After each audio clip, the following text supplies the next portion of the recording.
Front part perfect fitting రావాలి అంటే ఎలా మార్క్ చేసుకోవాలి చూడండి. బ్యాక్ పార్ట్ని బట్టి ఫ్రంట్ పార్ట్ తీసుకున్న తర్వాత ఇలా బ్యాక్ పార్ట్ లెంత్ ఎప్పుడు కూడా బ్యాక్ పార్ట్తో కలిపి పట్టుకోండి. చూడండి నేను ఎలా పట్టుకున్నాను అలా పట్టుకుంటే మీకు ఎక్కువ సాగదు, కరెక్ట్గా వస్తుంది లెంత్. అలానే ఇక్కడ షేప్ బెల్ట్ వరకు మార్క్ చేసుకుని కిందకి 1 ఇంచ్ పెట్టుకోండి ఖర్చుకి, అలానే డాట్కి. ఇక్కడ ఇటు సైడ్ 2.5 పెట్టుకోవాలి ఎవరికైనా సరే.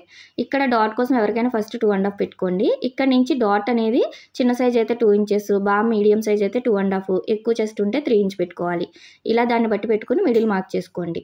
ఇక్కడ నుంచి ఎంత వచ్చిందో ఇక్కడ కూడా అంతే రావాలి, క్రాస్ వెళ్లకుండా డాట్ పర్ఫెక్ట్గా వస్తుంది.